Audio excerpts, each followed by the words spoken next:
Bueno, el Banco Nacional de Datos Genéticos fue creado por ley en 1987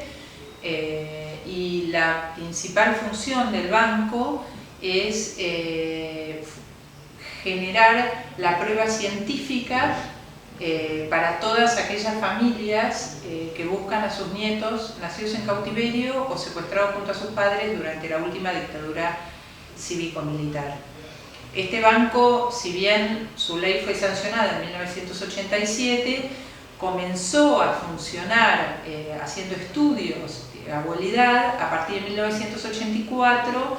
por solicitud de las abuelas, las que trajeron una comisión internacional a través de la Asociación Americana por el Avance de las Ciencias, que son las que plantearon cómo se tenían que hacer estos estudios. Y en cuanto a los desafíos que tenían en ese momento, eran fundamentalmente basados en que no existían marcadores genéticos y la genética forense estaba muy incipiente en el mundo y no había cálculos estadísticos que pudieran ayudarlas a medir la fuerza de una prueba entre un abuelo y un nieto. Entonces ese famoso índice abuelidad que hablan de las abuelas de Plaza de Mayo, que fueron esta organización que promovió la búsqueda de sus nietos, ese índice de abuelidad no existía como un número, ni siquiera estaba pensado en la cabeza de los genetistas, matemáticos y estadísticos y personas especializadas en estadística en el mundo. El banco tuvo varios desafíos. Un desafío es el desafío científico de crear una herramienta que sirviera para la restitución de identidades. En un momento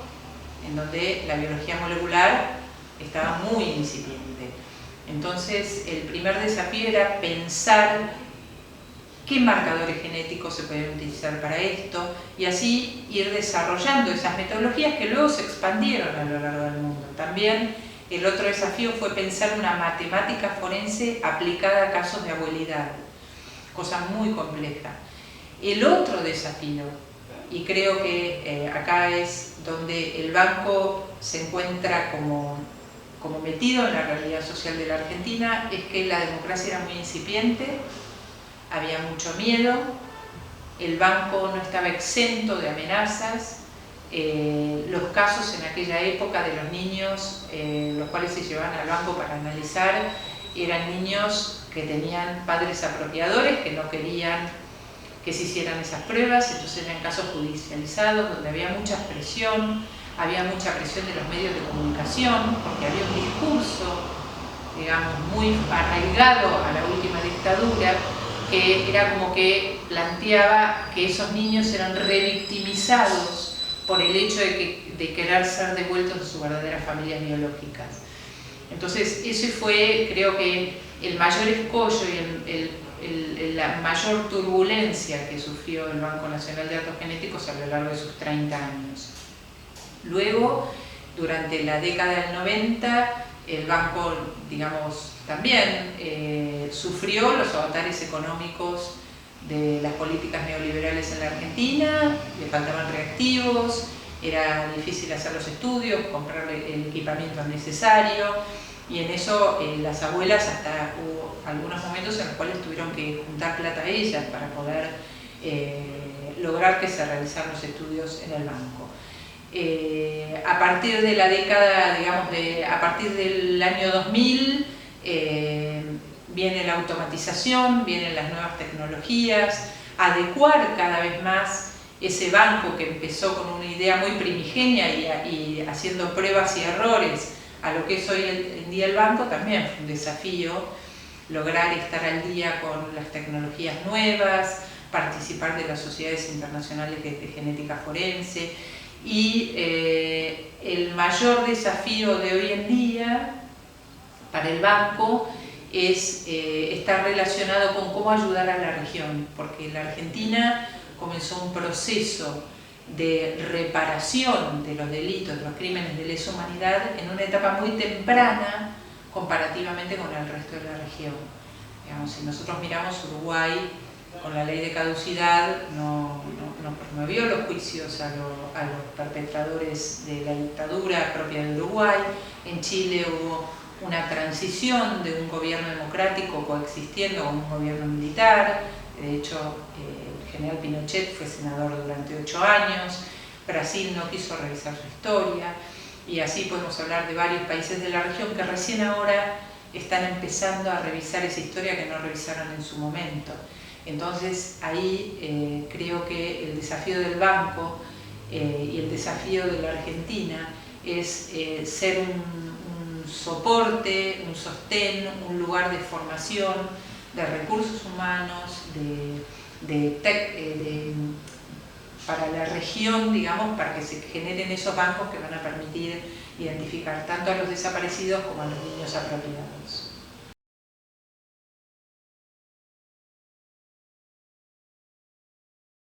Bueno, ¿qué significa restituir la identidad? Bueno, desde 1989 está la Convención por los Derechos del Niño, que habla justamente de la importancia que el niño tenga derecho a su identidad, a conocer su historia, a criarse en un barrio, tener sus amigos, digamos, la identidad hacia muchas cosas, hacia a la cultura, que es la educación, la forma de alimentarse, la forma de relacionarse afectivamente con sus familiares, y hacia la identidad biológica también. Recuperar la identidad, digamos, conocer la identidad para una persona no es recuperar la identidad, sino es recuperar una parte de su identidad. Es incorporar una parte de esa historia y de esa memoria que le fue negado a alguien. Entonces, esa persona, o sea, nosotros comenzamos un proceso de nuestra identidad desde que nacemos hasta que nos morimos. O sea, la identidad es dinámica. Cada cosa que vamos incorporando del exterior rehace nuestra identidad, nos reidentifica. Entonces, en el caso de estos jóvenes, ellos fueron privados de una gran parte de su identidad, que les va a sumar a la historia que ellos ya han transcurrido. Ahora, además de la identidad individual, cuando hay una restitución de un nieto, no solamente es la restitución individual la que importa en este proceso, sino la restitución de la sociedad. O sea, a la sociedad también se le cuestiona su propia identidad en cada restitución, porque las sociedades en el mundo son negadoras de la historia, de lo negativo de la historia. Y muchas veces quedamos adormecidos, y cuando aparece un nieto es como un golpe en la cabeza de la sociedad que dice: estas cosas sucedieron y estas cosas siguen sucediendo. Digamos, hasta que el último nieto no recupere su identidad, se está perpetrando un crimen de lesa humanidad. Entonces, y esto enfrenta a la sociedad con su propia historia, con su propia memoria, con esa memoria que la quiere tapar, y por el otro lado la enfrenta con un proceso judicial que se tiene que dar, porque ese chico,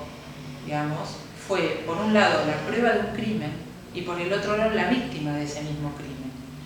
y las familiares fueron víctimas también de esos crímenes y necesitan, o sea, y tiene que haber justicia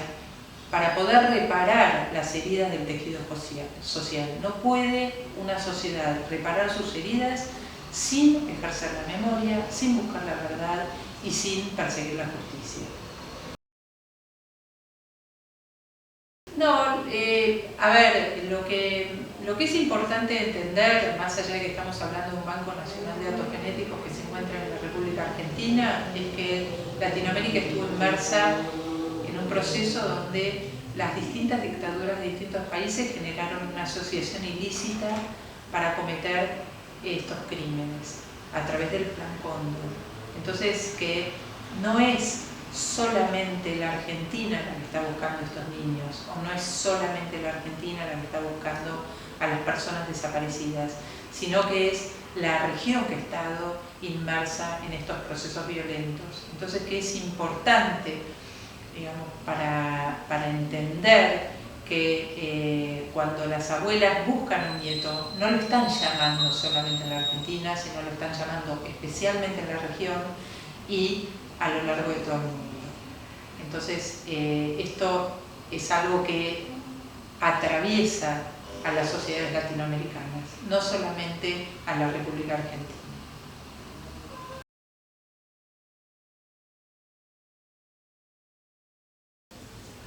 Bueno, respecto del vínculo, el vínculo con las abuelas y con otras organizaciones de derechos humanos es un vínculo muy estrecho, porque las abuelas, si bien son víctimas de lo que ocurrió en la última dictadura cívico-militar, tanto con sus hijos como con sus nietos, ellas como institución han armado una herramienta de búsqueda y de investigación en aquellas épocas en las cuales el Estado muchas veces les daba la espalda, que ayuda a la tarea de búsqueda de todos esos posibles nietos que luego son enviados al banco. Entonces, el vínculo entre el banco y ellas es muy estrecho. Si bien ellas son parte, no son el Estado, tienen, digamos, una base de datos enorme de personas, se contactan con los posibles nietos, tratan de enviarlos al banco, nos consultan información respecto de los grupos familiares que hay que completar en el banco, porque algunas veces los grupos familiares no están completos y ellas encuentran de golpe un hermano del papá desaparecido que está viviendo en otro país y que acepta mandar una muestra al banco, y bueno, colaboran también con completar esos árboles familiares. Entonces, de las relaciones más fundamentales que tiene el banco es con las abuelas, con la Comisión Nacional por el Derecho a la Identidad, que es una comisión que fue creada en 1992 para completar los grupos familiares y realizar investigaciones respecto del destino de las embarazadas y convocar a los jóvenes a que se presenten voluntariamente al banco,